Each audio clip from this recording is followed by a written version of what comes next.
America, from the National Ode, July 4th, 1876, by Bayard Taylor, out of the Book of Patriotism, the Young Folks Library, Volume 18. Foreseen in the vision of sages, foretold when martyrs bled, she was born for the longing of ages, by the truth of the noble dead, and the faith of the living fed. No blood in her lightest veins frets at remembered chains, nor shame of bondage has bowed her head. In her form and features still, the unblenching Puritan will, Cavalier honor, Huguenot grace, the Quaker truth and sweetness, and the strength of the danger-girdled race of Holland blend in a proud completeness. From the homes of all where her being began, she took what she gave to man, justice that knew no station, belief as a soul decreed, free air for aspiration, free force for independent deed. She takes but to give again, as the sea returns the rivers in rain, and gathers the chosen of her seed from the hunted of every crown and creed. Her Germany dwells by a gentler Rhine, her Ireland sees the old sunburst shine, her France pursues some dream divine, her Norway keeps his mountain pine, her Italy waits by the western brine, and broad-based under all is planted England's oaken-hearted mood, as rich in fortitude as e'er went world-ward from the island wall, fused in her candid light, to one strong race all races here unite. Tongues melt in hers, hereditary foemen forget their sword and slogan, kith and clan. 'Twas glory once to be a Roman, she makes it glory now to be a man. America and Patriotism, by Archbishop Ireland. John Ireland, Archbishop of St. Paul, was born at Brunchchurch, County Kilkenny, Ireland, September 11th, 1838. Kilkenny. As a boy, he came to St. Paul, Minnesota, in 1849, and there obtained his secular education at the Cathedral School. He studied theology in France in the seminaries of Maximo and Hieris. During the Civil War, he was chaplain of the 5th Minnesota Regiment. In 1875, he was consecrated Bishop of St. Paul.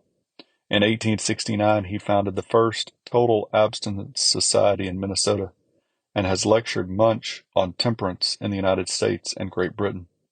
His best-known speech is that on the duty and value of patriotism, delivered before the New York Commandery of the Loyal Legion, New York, April 4th, 1894.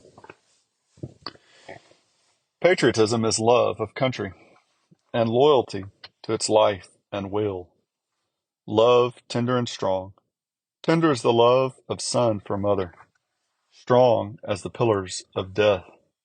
Loyalty generous and disinterested. Shrinking from no sacrifice. Seeking no reward save country's honor and country's triumph. Patriotism. There is magic in the word. It is bliss to repeat it. Through ages, the human race burnt the incense of admiration and reverence at the shrines of patriotism.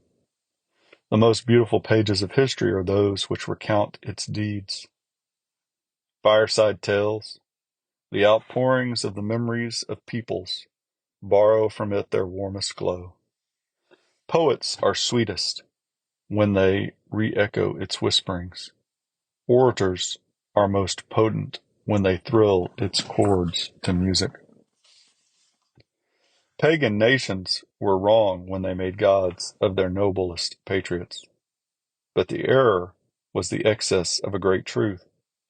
that heaven unites with earth in approving and blessing patriotism, that patriotism is one of earth's highest virtues, worthy to have come down from the atmosphere of the skies. The exalted patriotism of the exiled Hebrew exhaled itself in a canticle of religion which Jehovah inspired, and which has been transmitted as the inheritance of God's people to the Christian church. Upon the rivers of Babylon there we sat and wept, when we remembered Zion. If I forget thee, O Jerusalem, let my right hand be forgotten. Let my tongue cleave to my jaws, if I do not remember thee, if I do not make Jerusalem the beginning of my joy. The human race pays homage to patriotism because of its supreme value.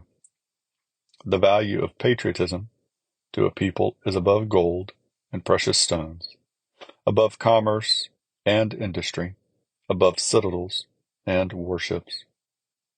Patriotism is the vital spark of national honor. It is the fount of the nation's prosperity, the shield of the nation's safety. Take patriotism away, the nation's soul has fled. Bloom and beauty have vanished from the nation's countenance. The human race pays homage to patriotism because of its supreme loveliness. Patriotism goes out to what is among earth's possessions the most precious, the first and best and dearest country. And its effusion is the fragrant flowering of the purest and noblest sentiments of the heart. Patriotism is innate in all men. The absence of it betokens a perversion of human nature. But it grows its full growth only where thoughts are elevated and heart beatings are generous. Next to God is country, and next to religion is patriotism. No praise goes beyond its deserts. It is sublime in its heroic oblation upon the field of battle. "O glorious is he," exclaims in Homer the Trojan warrior, "who for his country falls." It is sublime in the oft-repeated toil of dutiful citizenship. Of all human doings, writes Cicero, none is more honorable and more estimable than to merit well of the commonwealth. Countries are of divine appointment. The Most High divided the nations, separated the sons of Adam, and appointed the bounds of peoples. The physical and moral necessities of God's creatures are revelations of his will and laws. Man is born a social being. A condition of his existence and of his growth of mature age is the family. Nor does the family suffice to itself. A larger social organism is needed, into which families gather, so as to obtain from one another security to life and property, and aid in the development of the faculties and powers with which nature has endowed the children of men. The whole human race is too extensive and too diversified in interests to serve those ends. Hence, its subdivisions into countries or peoples. Countries have their provincial limits, the waters of a sea, a mountain range, the lines of similarity of requirements or of methods of living.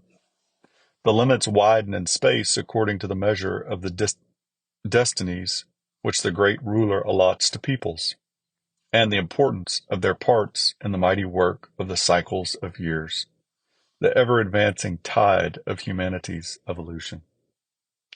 The Lord is the God of nations because he is the God of men. No nation is born into life or vanishes back into nothingness without his bidding. I believe in the providence of God over countries, as I believe in his wisdom and his love, and my patriotism to my country rises within my soul, invested with the halo of my religion to my God. More than a century ago, a transatlantic poet and philosopher, reading well the signs, wrote, Westward, the course of empire takes its way, the first 4 acts already past. A 5th shall close the drama with the day. Time's noblest offspring is the last. Berkeley's prophetic eye had descried America. What shall I say? In a brief discourse of my country's value and beauty, of her claims to my love and loyalty. I will pass by in silence her fields and forests, her rivers and seas, the boundless riches hidden beneath her soil and amid the rocks of her mountains, her pure and health-giving air, her transcendent wealth of nature's fairest and most precious gifts. I will not speak of the noble qualities and robust deeds of her sons, skilled in commerce and industry, valorous in war, prosperous in peace. In all these things America is opulent and great. But beyond them, and above them, is her singular grandeur, to which her material splendor is only the fitting circumstance.